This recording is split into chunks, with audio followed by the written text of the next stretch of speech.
Ézéchiel, chapitre 8. La 6e année, le 5e jour du 6e mois, alors que j'étais assis dans ma maison et que les anciens de Juda étaient assis devant moi, la main du Seigneur, de l'Éternel, est tombée sur moi.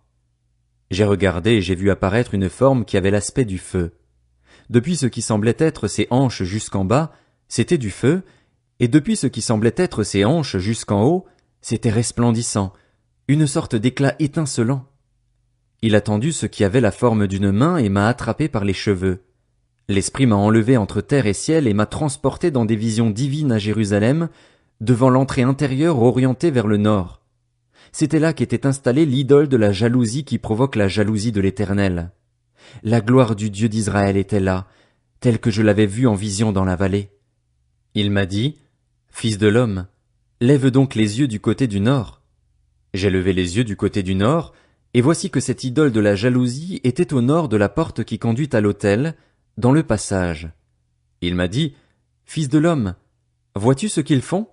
Vois-tu à quelle pratique abominable s'adonne ici la communauté d'Israël pour que je m'éloigne de mon sanctuaire? Mais tu verras encore d'autres pratiques tout aussi abominables. » Il m'a alors conduit à l'entrée du parvis. En regardant, j'ai vu un trou dans le mur. Il m'a dit, « Fils de l'homme, perce donc le mur. » J'ai percé le mur et une entrée est apparue. Alors il m'a dit, « Entre et vois à quelle pratique abominable et funeste il s'adonne ici. » Je suis entré et, en regardant, j'ai vu qu'il y avait toutes sortes de représentations de reptiles et de bêtes monstrueuses, ainsi que toutes les idoles de la communauté d'Israël, peintes sur le mur tout autour. Il y avait 70 hommes, des anciens de la communauté d'Israël, qui se tenaient debout devant ces idoles. Jaazania, le fils de Shaphan, était au milieu d'eux. Chacun avait un encensoir à la main, et l'odeur provenant du nuage d'encens se diffusait. Il m'a dit, « Fils de l'homme, vois-tu ce que les anciens de la communauté d'Israël font en secret, chacun dans sa chambre pleine d'images sacrées? De fait, ils se disent, « L'Éternel ne nous voit pas, l'Éternel a abandonné le pays. » Il m'a dit, « Tu verras encore d'autres pratiques tout aussi abominables auxquelles ils s'adonnent. » Puis il m'a conduit devant l'entrée du temple de l'Éternel, du côté nord. Il y avait là des femmes assises, en train de pleurer Tammuz. Il m'a dit, « As-tu vu, fils de l'homme? Tu verras encore d'autres pratiques abominables plus grandes que celles-là. » Puis il m'a conduit dans le parvis intérieur de la maison de l'Éternel. Et voici qu'à l'entrée du temple de l'Éternel, entre le portique et l'autel, il y avait environ 25 hommes qui tournaient le dos au temple de l'Éternel et regardaient vers l'est. Ils se prosternaient en direction de l'est, devant le soleil. Il m'a dit, « As-tu vu, fils de l'homme? N'est-ce pas suffisant pour la communauté de Juda de s'adonner aux pratiques abominables auxquelles elle s'est livrée ici? Faut-il encore qu'ils remplissent le pays de violence et ne cessent pas de m'irriter? Les voici qui approchent le rameau de leur nez.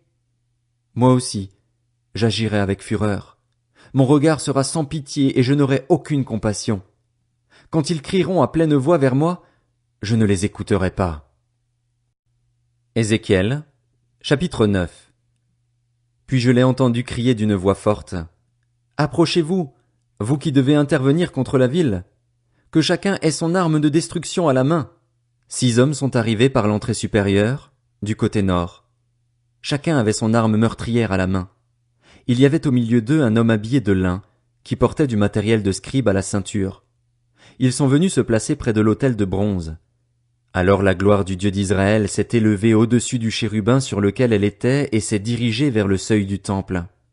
Puis l'Éternel a appelé l'homme habillé de lin, celui qui portait du matériel de scribe à la ceinture, et lui a dit, « Passe au milieu de la ville, au milieu de Jérusalem, et fais une marque sur le front des hommes qui gémissent et se lamentent à cause de toutes les horreurs qui s'y commettent. » Ensuite, je l'ai entendu dire aux autres, « Passez après lui dans la ville et frappez. Que votre regard soit sans pitié, n'ayez aucune compassion. Tuez les vieillards, les jeunes hommes et les jeunes filles, les enfants et les femmes jusqu'à l'extermination, mais n'approchez pas de tous ceux qui ont la marque sur eux. Commencez par mon sanctuaire. » Ils ont donc commencé par les anciens qui étaient devant le temple. Il leur a dit, « Rendez le temple impur et remplissez de victimes les 2 parvis attenants. Sortez. » Alors ils sont sortis et se sont mis à frapper dans la ville. Pendant qu'ils frappaient, j'étais resté là. Je suis tombé le visage contre terre et je me suis écrié, « Ah, Seigneur éternel, Vas-tu détruire tout ce qui reste d'Israël en déversant ta fureur sur Jérusalem? Il m'a répondu, la faute de la communauté d'Israël et de Juda est immensément grande. Le pays est rempli de meurtres, la ville est pleine de perversions, car ils disent, l'Éternel a abandonné le pays, l'Éternel ne voit rien.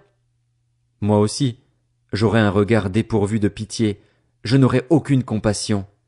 Je ferai retomber leur conduite sur leur tête.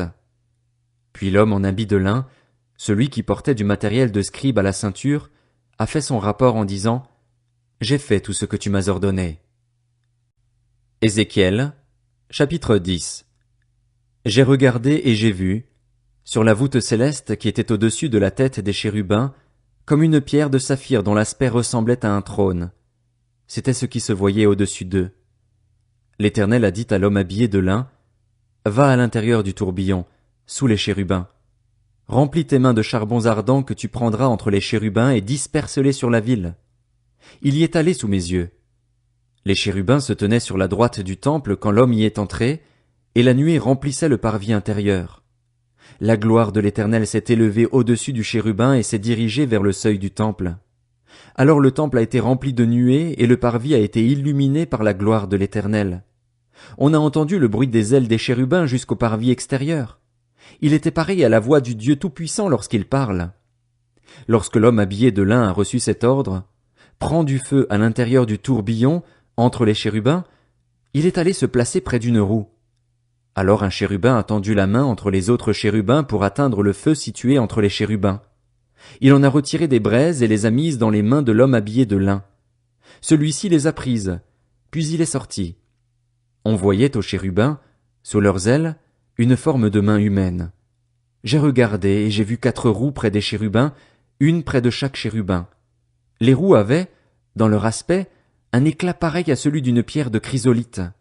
Toutes les 4 avaient le même aspect. Chacune paraissait être au milieu d'une autre roue. Dans leur déplacement, elles pouvaient suivre les 4 directions prises par les chérubins, et elles se déplaçaient sans dévier. Elles allaient du côté où se tournait la tête, sans dévier dans leur déplacement.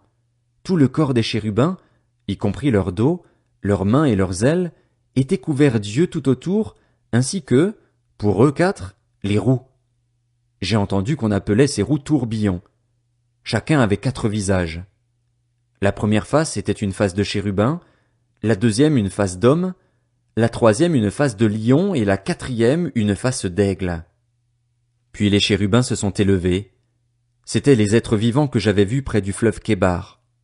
Les roues suivaient les chérubins dans leur déplacement et, quand les chérubins déployaient leurs ailes pour s'élever au-dessus de la terre, les roues ne se détournaient pas d'eux. Même là, elles les suivaient. Quand ils s'arrêtaient, elles s'arrêtaient, et quand ils s'élevaient, elles s'élevaient avec eux, car l'esprit des êtres vivants était en elles. La gloire de l'Éternel s'est retirée du seuil du temple et s'est placée au-dessus des chérubins.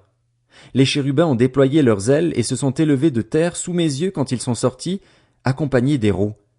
Ils se sont arrêtés devant l'entrée de la maison de l'Éternel, côté est, et la gloire du Dieu d'Israël était au-dessus d'eux, tout en haut. C'étaient les êtres vivants que j'avais vus sous le Dieu d'Israël, près du fleuve Kébar, et j'ai reconnu que c'étaient des chérubins. Chacun avait 4 faces et 4 ailes, et il y avait quelque chose qui ressemblait à des mains humaines sous leurs ailes. Leurs visages ressemblaient à ceux que j'avais vus près du fleuve Kébar. C'était le même aspect. C'étaient eux. Chacun allait droit devant lui.